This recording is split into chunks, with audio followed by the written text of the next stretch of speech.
యొక్క అతి శ్రేష్టమైన నామంలో మీ అందరికీ సమాధానం కలుగును గాక. ఆమెన్. ప్రార్థించిన బావగారికి అలాగే కూడి వచ్చిన మీ అందరికీ హృదయపూర్వక వందనాలు. దేవుడు మళ్ళీ దీవించి ఆశీర్వదించును గాక. ఆమెన్. చెప్పాను కదా, రేపు కూడా సాక్ష్యాన్ని పంచండి. ఎవరైనా సరే ఒకటి రోజు ఒకటి వాక్యాన్ని మనం విందాం. పురులారా, 66వ కీర్తన 20వ చరణం. 66వ కీర్తన 20వ చరణం. ఈ కీర్తనలలో నేను చరణం అనడానికి గల కారణం ఏంటి అంటే, కీర్తనలని సంబోధిస్తున్నాం మనమే కాబట్టి, కీర్తనలు అన్నప్పుడు వాటి వెనకాల పల్లవి చరణాలు ఉంటాయి కదా. నేను ఎక్కడ వాక్యాన్ని విని ఎవరిని చూసి డబ్బింగ్ కొడదామనే ఉద్దేశంతో నేను ఇవి చేయట్లేదు. ఈ స్తోత్ర ప్రార్థన ఏ సంఘాన్ని నేను కాపీ కొట్టుదామని అనుకోలేదు. దేవుడు నాకు ఒకరోజు మాట్లాడాడు వాక్యం ద్వారా. అందును బట్టి ఆ స్తోత్రములు మనం చెప్తా ఉంటాం. ఈ చరణం అనేది చాలా మంది వాడతారు. అది నేను వాడిన తర్వాత నాకు అర్థమైంది. చాలా సంవత్సరాల క్రిందట నేను స్టార్ట్ చేసి నోటితో పలకడం అనమాట. అరే, కీర్తనలు అన్నప్పుడు చరణాలు ఉంటాయి, పల్లవి ఉంటాయి. కీర్తనలు కదా, ఇలా మాట్లాడదాం, ఇలా పలుకుదామని నేను బైబిల్ ట్రైనింగ్ చేయలేదు. ఎవరు ఈ విషయాలు నాకు నేర్పించలేదు. నాకెందుకు అలా అనిపించింది, కరెక్టే నేను చేసింది అని ముందుకు సాగిన తర్వాత చాలా మంది దైవ సేవకులు వీటిని ఇలా పిలవడం అనేది కూడా నేను చూశాను. కాబట్టి నేను చేస్తున్న పని వాళ్ళని చూసి వీళ్ళని చూసి డబ్బింగ్ కొడుతున్నారని ఎప్పుడు కూడా మనం అనుకోకూడదు. దేవుడు నడిపించినప్పుడే ఓకే, కొన్ని చూసి నేర్చుకోవడం తప్పేం కాదు. ఎందుకంటే వారు సేవకులే. మంచి విషయం ఉన్నప్పుడు, మనకు తెలియనిది ఉన్నప్పుడు నేర్చుకోవడం అసలు తప్పే కాదు, నేర్చుకోవచ్చు. దాన్ని ఫాలో అవడం అసలు తప్పు కాదు. కాకపోతే ఈ విషయంలో దేవుడు నాకు అలా నడిపించాడు. క్షమించండి, ఇంకోటి ఏమో డబ్బింగ్ అనే మాట వాడిని వాడకూడదు. ఇది సరి అయింది కాదు మనకు. ఎందుకు ఈ విషయాన్ని తెలియజేస్తున్నాను అంటే, నేను వాడబడే విధానాన్ని అనేక సందర్భాల్లో నన్ను పేర్లు పెడతారనమాట. ఆయనలాగా చెప్తున్నాడు, ఈయనలాగా చెప్తున్నాడు, అలా వాడబడుతున్నాడు. ఇలా దేవునికి స్తోత్రం. మంచి గొప్ప దైవ సేవకులను నన్ను పోల్చడం సంతోషం. దాన్ని బట్టి నేను దేవుడు స్తుతిస్తా ఖచ్చితంగా. నేను కూడా ధన్యుణ్ణి అలా పోల్చినందుకు. స్తోత్రం కలుగును గాక. అర్హత లేదు, యోగ్యత లేదు, అయినప్పటికీ అలా పోల్చినప్పుడు దేవునికి స్తోత్రం, సంతోషమే. కానీ ఈ అలాగా ఉంటూ చాలా మంది దేవుని వాక్యాన్ని తృణీకరించి త్రోసేసేవారు కూడా ఉన్నారనమాట. దాన్ని బట్టి నాకు బాధ, అంతే, ఇంకేం లేదు. చిన్నగా చూసుకొని వాక్యాన్ని ఫాలో అవ్వరు. వాక్యం ఫాలో అవ్వకపోతే నాకు నేనేం పట్టించుకోను. కానీ వాక్యం ఫాలో అవ్వకపోతే నాకు చాలా కోపం వస్తుంది. కోపం అంటే మరి లోక సంబంధమైన కోపం కాదు, అట్లాగా మీరు అనుకోకూడదు. దేవుని యొక్క మహాకృపను బట్టి మోషన్ నల్లగొట్టినట్టుగా నల్లగొట్టాడో మరి ఏంటో తెలియదు. కానీ వద్దులే, మరి ఇప్పుడు చెప్పుకోవద్దు. నేను ఎప్పుడైనా చెప్దాం తర్వాత. ఇంకా ఇవన్నీ నేను చెప్పడానికి ఇంకా నాకున్న వయసు సరిపోదు. ఇవన్నీ ఎప్పుడు చెప్పాలంటే సావుకు సిద్ధమైనప్పుడు, మంచి పోరాటం పోరాడుతుంది, నా పరుగును కడముట్టించినప్పుడు చెప్తాను. ఖచ్చితంగా నేను దేవుని అడుగుతున్నాను, చచ్చిపోయే ముందు నాకు చెప్పు ప్రభు అని నేను ఒక స్తుతి కుడిక పెట్టి అనౌన్స్మెంట్ చేసి చచ్చిపోవాలని నాకు ఆలోచన ఉంది. ఖచ్చితంగా జరిగించాల. దేవుడికి స్తోత్రం. కాబట్టి చరణాన్ని విందాం, వాక్యాన్ని చదువుతాం. 20వ చరణం.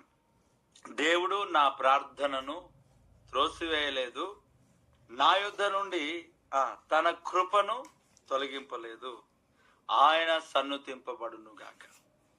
Praise the lord. ఎంత శ్రేష్టమైన మాట. ఇక్కడ ఒక అద్భుతమైన మాటను మనం విన్నాం. దేవుడు నా ప్రార్థన త్రోసేయలేదు. ఇక్కడ దావీదు ఈ యొక్క ప్రధాన గాయకునికి కీర్తన గీతం అని రాస్తున్నాడు. ఒక అద్భుతమైన మాట ఇది. మన జీవితంలో ఈరోజు ఉదయకాల సమయంలో దేవుడు మన ప్రార్థన నిజంగా ఎప్పుడు త్రోసేయడు. భక్తుడు చెప్తా ఉన్నాడు, దేవుడు నా ప్రార్థనను త్రోసివేయలేదు. మనం చేస్తున్న ప్రార్థన దేవుడు ఎప్పుడు త్రోసేయడు. జవాబు రావటం ఆలస్యం అవుతుందేమో, కానీ ప్రార్థన మాత్రం త్రోసేయడు. మనం చాలా అప్లికేషన్స్ పెట్టుకుంటాం. అనేక అప్లికేషన్స్ గవర్నమెంట్లో ఎలాగుంటాయనంటే అలా పెండింగ్లో పడతాయి. టేబుల్ పైనకి రావడానికి టైం పడుతుంది, సంవత్సరాలు పడుతుంటుంది. కానీ త్రోసేయరు. ఎప్పుడు రిజెక్ట్ అంటే అది కరెక్ట్ లేనప్పుడు ఫైల్. ఇక్కడ దేవుడు ప్రార్థనలు ఎప్పుడు త్రోసేయడు. ప్రార్థనలకు దేవుడు ఖచ్చితంగా జవాబిస్తాడు. మనము ప్రార్థనలకు జవాబును యాక్సెప్ట్ చేయగలిగితే ప్రతి ప్రార్థనకు జవాబు దొరుకుతుంది. నేను ఈ విషయాన్ని తెలియజేసిన తర్వాత నేను కొంత పెద్ద దైవ సేవకుల దగ్గర నుంచి కూడా నేను ఈ మాట విన్నా. ఏమిటి అని అంటే, ప్రార్థనకు 3 రకాల జవాబులు వస్తాయి. ఒకటి, ప్రార్థన చేసినప్పుడు పొందుకోవటం ఒక జవాబు. రెండవది, వేచి ఉండు, దేవుడు నీకు అనుగ్రహించబోతున్నాడు అనేది రెండవ జవాబు, నేను ఇస్తాను అనేది, వేచి ఉండు అనేది. మూడవది, నేను నీకు దాన్ని ఇవ్వను, నా చిత్తం కాదు అనడం కూడా దేవుని జవాబే. మనము ఆశ్చర్యరీతిగా ముందు 2 మాటలను మనం యాక్సెప్ట్ చేస్తాం, కానీ మూడవది యాక్సెప్ట్ చేయం. ఫస్ట్దేమో పొందుకుంటే దేవుని స్తోత్రం, సెకండ్దేమో అరే ఆగమన్నాడు దేవుడు, దేవునికి స్తోత్రం. మూడవది, నేను నీకు ఇవ్వను అన్నాడు అనుకో, దేవుణ్ణి విడిచిపెడతారు. ఒక ఆయన బాగానే కానిస్టేబుల్కి సిద్ధపడ్డాడు మన సంఘంలో, జైరాబాద్లో. జాబ్ రాలేదు. ఒక 2-3 సిద్ధపడ్డారు. సిద్ధపడితే ఏం జరిగింది అంటే, ఆ ఇద్దరికి కూడా కానిస్టేబుల్ రాలేదు. ఆ ఇద్దరికి కానిస్టేబుల్ రాకపోయినా కూడా, ఆ రిజల్ట్ రాకపోయినా కూడా, ఒక ఆయన్నేమో దేవుని చిత్తం లేదనుకున్నాడు, కామ్గా వదిలేస్తున్నాడు, వేరే జాబ్స్ రాశాడు. దేవుడు స్తోత్రం, వేరే జాబ్స్ వచ్చాయి, గవర్నమెంట్ జాబ్. దాన్ని బట్టి దేవునికి స్తోత్రం. ఇదైతే ఫెయిల్ అయిపోయినాడు. రెండవది, ఇంకొక ఆయనేమో జాబ్ రాలేదని బాధపడి, అన్న ప్రార్థన చేయండి అన్న, చాలా ఇబ్బందిగా ఉంది, అది కొన్ని సమస్యలు తెలియజేశాడు, ప్రార్థన చేశాడు. ఇంకో క్యాండిడేట్ ఏం చేశాడని అంటే, రిజల్ట్ ఎప్పుడైతే తప్పిందో ఆయన కూడా సంఘానికి ఆపేశాడు, కాల్ చేస్తే లిఫ్ట్ చేయట్లేదు. ఇప్పుడు స్థిరంగా నిలబడి సరే బాధపడి అయినా సరే సంఘానికి వచ్చిన ఇద్దరు దీవించబడ్డారు, ఇద్దరు ఆస్వాదించబడ్డారు. ఈ యొక్క జాబ్ రాలేదని చెప్పేసి ఆగిపోయిన ఆయన జీవితంలో ఇప్పటికీ దీవెన లేదు. ఇప్పుడు మొదటి ఒక వ్యక్తి ఈ ఎస్ఐకి కానిస్టేబుల్కి రాశాడు, రాలేదు, వదిలిపెట్టాడు, దేవుని చిత్తం లేదు అనుకున్నాడు. కానీ దేవుడు వేరే శ్రేష్టమైన జాబ్ ఇచ్చాడు. దేవుడు అది ఇవ్వలేడు అని అంటే, అది నా చిత్తం కాదంటాడు, వేరేది ఇస్తాడు. దాన్ని కూడా మనం యాక్సెప్ట్ చేయాలి. వివాహ విషయంలో కావచ్చు, జాబ్ విషయంలో కావచ్చు, ట్రాన్స్ఫర్స్ విషయంలో కావచ్చు, ఇంకా అనేక విషయాలు. ఇప్పుడు చాలా మంది జీవితాల్లో గర్భఫలం విషయంలో కుమారులను కొంతమందికి ఇస్తాడు, కుమార్తెల గురించి ఆలోచన చేస్తారు. కొంతమంది కుమార్తెలను దేవుడు ఇస్తాడు, కుమారుల గురించి ఆలోచన చేస్తాడు. దేవుని యొక్క ఉద్దేశం, చిత్తం కుమార్తెలనే ఇవ్వాలనుకున్నాడేమో, కుమారులనే దేవుడు ఇవ్వాలనుకున్నాడేమో. దేవుని సన్నిధిలో ఫిలిప్పుకు 4 కుమార్తెలు అంట, 4 ప్రవచించువారే. గొప్ప దైవ సేవకుడు ఫిలిప్పు రథముల మీద ప్రయాణం చేస్తాడు, చాలా ఫాస్ట్గా వెళ్ళిపోయి స్వార్థ ప్రకటిస్తాడు. ఆయన కుమారులు లేరు, కుమార్తెలే ఉన్నారు 4. అదేంటో అర్థం కాదు. మరి దేవుని చిత్తం అది, మనం ఏం చేస్తాం? ఆయన అలా మహిమ పొందుకోవాలనుకుంటున్నాడు కాబట్టి మనం యాక్సెప్ట్ చేయాలి. యాక్సెప్ట్ చేయకుండా నేను ఇయ్యను, నాకు చిత్తం కాదు అన్నాడు అనుకోండి, అయినా సరే ఉపవాసం ఉండి దాని గురించి కనిపెట్టి ప్రార్థన చేస్తే జాతరలు ఏడుస్తే కుటుంబస్తులు ఏదో కొనిచ్చినట్లుగా వీళ్ళు ఏడుస్తున్నప్పుడు ఏదో దేవుడు ఇచ్చేస్తే, వారు కోరినది వారికి ఇచ్చను కానీ వారి ప్రాణాలకు దేవుడు క్షీణత కలిగజేశాడు అంటాడు. అంటే క్షీణత రాకూడదు మనకు. కాబట్టి ప్రార్థనలకు 3 రకాల జవాబు. 1, పొందుకోవటం. 2, వెయిట్ చేయడం. 3, నా చిత్తం కాదు, నువ్వు నీకు వద్దు, అవసరం లేదా అంటాడు. అవసరం లేదా అనే దాన్ని కూడా మనం తీసుకోవాలి. దీని కోణంలో కూడా మనం ఆలోచన చేయాలి. ప్రభా, నీ చిత్తం లేదా, ఇది ఇన్నిసార్లు రాసిన, ఒకసారి అడగాల, దానిపైన ఆశలు వదులుకొని దేవుని వైపు చూడాలా. దేవుడు తగిన సమయంలో మనకు ఆశీర్వదిస్తాడు. దేవుడికి స్తోత్రం. ఇక్కడ దేవుడు ప్రార్థన త్రోసేలా ప్రతి ప్రార్థనకు జవాబిస్తాడు. 3 రకాల జవాబులు కంపల్సరీ ఉంటాయి. ఈ 3 రకాల జవాబే రాకుండా ఇంకోటి, అనారోగ్యం కొరకు ప్రార్థన చేసావేమో, జాబ్ కొరకు, శాలరీ ఇంక్రిమెంట్, దేని కొరకు ప్రార్థన చేసినా దేవుడు నీ ప్రార్థనను త్రోసేయలేదు. ఆయన దగ్గర, ఆయన చేతుల్లో నీ ప్రార్థన విన్నపం ఉంది. సహోదరుడా, సహోదరి, నీ జీవితంలో ప్రార్థనను దేవుడు త్రోసేయలే. నువ్వు మోకరించి చేసిన ప్రార్థన, కన్నీరు విడిచి చేసిన ప్రార్థన, ఉపవాసంతో చేసిన ప్రార్థన, భయంతో చేసిన ప్రార్థన, భీతితో చేసిన ప్రార్థన, ఇరుకులో చేసిన ప్రార్థన, సమస్యలతో చేసిన ప్రార్థన, నువ్వు ప్రతిరోజు చేస్తున్న ప్రార్థనను దేవుడు త్రోసి వేయలేదు. ఎందుకంటే నాకు మొరపెట్టిన నీకు ఉత్తరం ఇస్తా అంటాడు. దేవుడే మొరపెట్టమని చెప్పిన దేవుడు ఆయన ప్రార్థన త్రోసేయడు. మనము ప్రార్థన చేస్తూ వస్తామేమో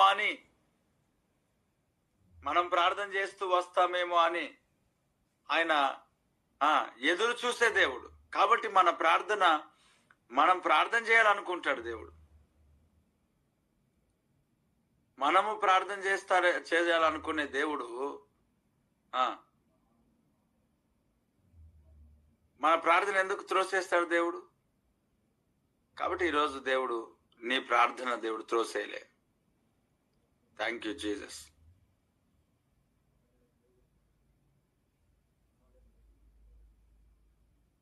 దేవుడు నీ ప్రార్థన త్రోసేయలేదు. రెండవదిగా,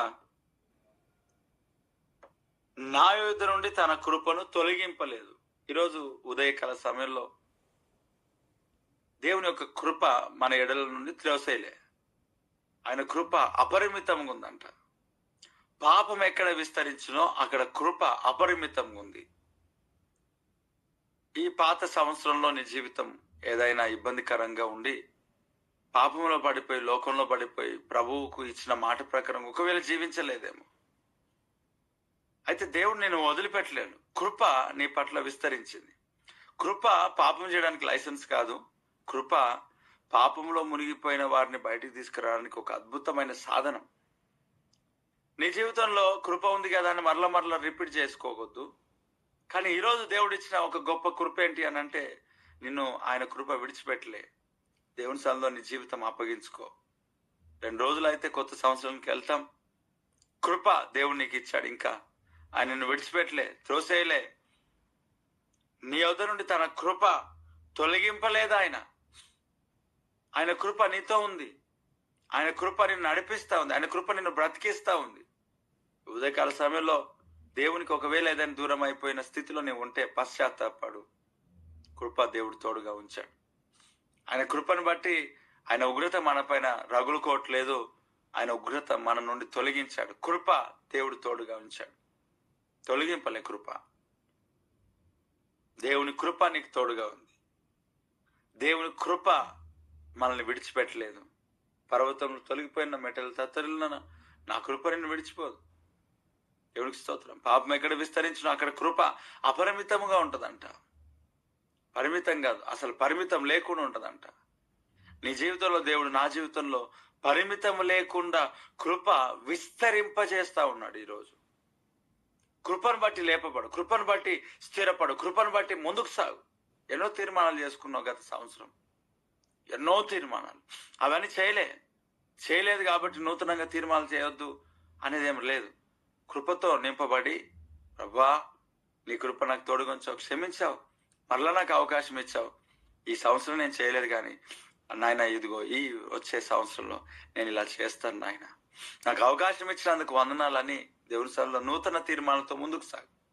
కృప నువ్వు తీసుకున్న తీర్మానాలు, చేసిన ప్రార్థనలు అన్నీ వదిలిపెట్టావేమో, విడిచిపెట్టావేమో. నీ జీవితంలో దాన్ని బట్టి శాపాన్ని, సమస్యలను ఎదుర్కొంటున్నావేమో. దేవుని సన్నిధిలో మరలా ప్రాబ్లం లేదు. దేవుని కృప నీకు తోడుగా ఉంది. మరలా నూతనమైన ఆలోచనతో, నూతనమైన కొత్త తలంపులతో, ఆ నూతనమైన తీర్మానాలతో ముందుకు సాగవచ్చు. దేవుడు మనుషుల వాళ్ళే ఆ రోజు చేసింది ఏమాయనో అని అనడు. నీ బలహీనతలు చూసి నీకు సహాయం చేసే దేవుడు. అవును, పోయిన సంవత్సరం కుదరలేదు కదా, ప్రభా క్షమిస్తావా, ఈ సంవత్సరం నేను చేస్తాను నాయన, వచ్చే సంవత్సరం నేను ఇలా చేస్తా, చేయడానికి నాకు శక్తిని, సామర్థ్యాన్ని నాకు ఇవ్వు అని ముందుకు సాగాలి. చాలా మంది జీవితాల్లో నేను తీర్మానం తీసుకోను, ముందుకు సాగుతాను, బైబిల్ చదువుతాను, ప్రార్థన చేసుకుంటాను అని ఇలా సాగుతారు. తీర్మానం లేకుండా మన జీవితాలు, కట్లు లేకుండా అసలు మనం ముందుకే సాగలేము. మీకు ఒక విషయం చెప్పి నేను ముగిస్తాను. ఉదయకాల సమయాల్లో ఈ చలికాలం ఏదైతే ఉందో, గూగుల్ మీట్లో జాయిన్ అవుతున్నారు కదా, జాయిన్ అయిన తర్వాత జాబ్కి వెళ్ళే వాళ్ళు ఎంత చలి ఉన్నా వెళ్ళిపోతున్నారు. మరి ఇంట్లో ఉండే వాళ్ళు చలికి భయపడి నిండా దుప్పటి కప్పుకొని పడుకుంటున్నారు. ఈ పడుకునే వారికి కూడా జాబ్ ఉంటే పడుకునే వాళ్ళేనా? ఒకసారి ఆలోచన చేయండి.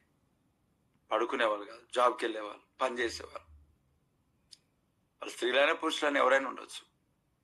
అంటే పని ఉంటే చలి పెట్టదు, పని లేకపోతే మనకు చలి పెడుతుంది. పని ఉంటే చలిని కూడా లెక్క చేయం.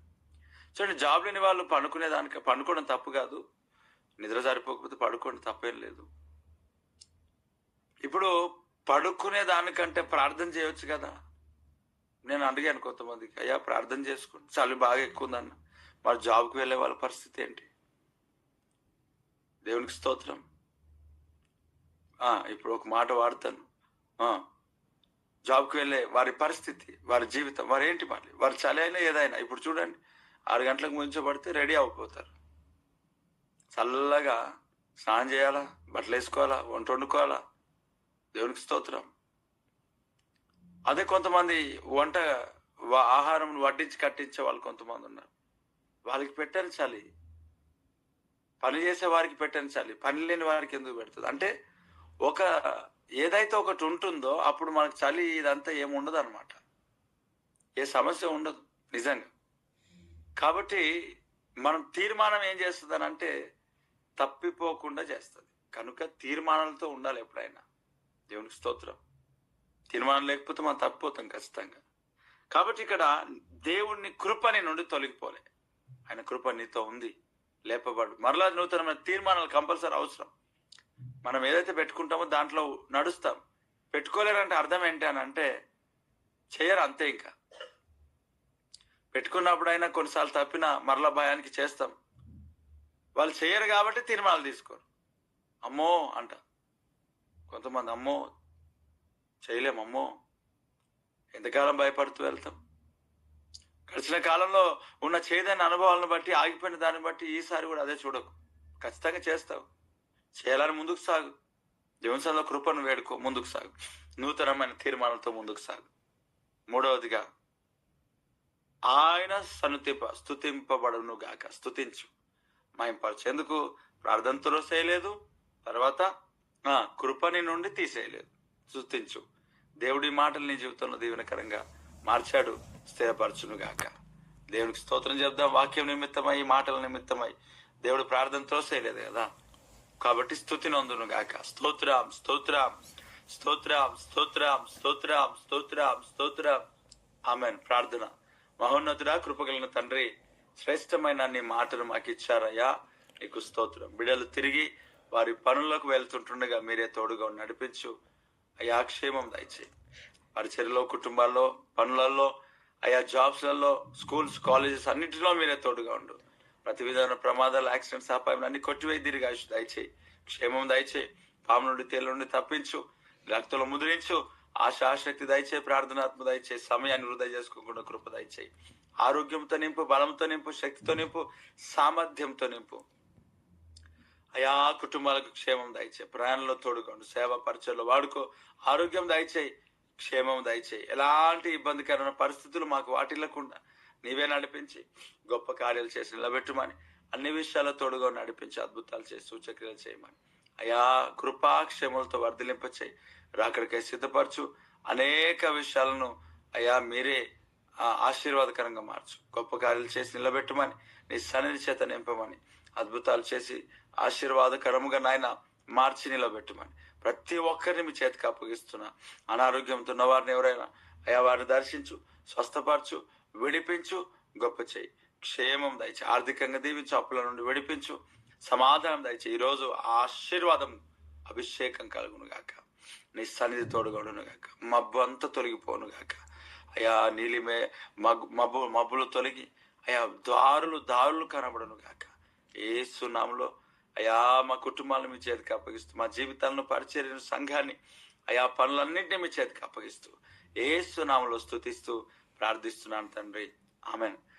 చేయబడిన ప్రతి ప్రార్థన, స్తోత్ర ప్రార్థనలు అన్నింటిని బట్టి, వాక్యాన్ని బట్టి జవాబిచ్చే దేవునికి, ఆశీర్వదించే దేవునికి 2 చేతుల పైనకెత్తి స్తోత్రం చెప్దాం. స్తోత్రం, స్తోత్రం, స్తోత్రం, స్తోత్రం, స్తోత్రం, స్తోత్రం, స్తోత్రం, స్తోత్రం, స్తోత్రం, స్తోత్రం, స్తోత్రం, స్తోత్రం, స్తోత్రం. Amen amen. మన తండ్రి అయిన దేవుని యొక్క ప్రేమ, కుమారుడైన యేసుక్రీస్తు యొక్క కృప, పరిశుద్ధాత్ముని యొక్క అన్యోన్యమైన సహవాసము ఇప్పుడు ఎల్లప్పుడు సకల పరిశుద్ధులకును సార్వత్రిక సంఘమునకును గూగుల్ మీట్ లో జాయిన్ అయిన ప్రతి ఒక్కరికి సదాకాలము తోడు నీడైనను గాక. Amen amen. అందరికీ వందనాలు. దేవుడు మళ్ళీ దీవించి ఆశీర్వదించును గాక. పిల్లారా,